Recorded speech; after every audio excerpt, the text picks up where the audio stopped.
Hello everyone, today I'm going to show you how to turn off password when downloading apps from the App Store.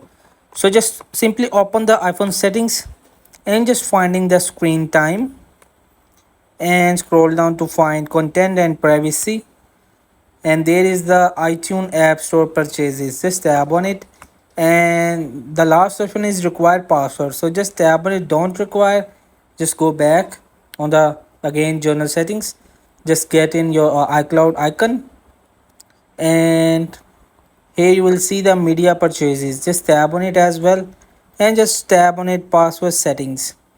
So after getting in, you will just turn it off. Free downloads, required password, turn it off. So in this way you will just have to turn off password when downloading apps from the App Store.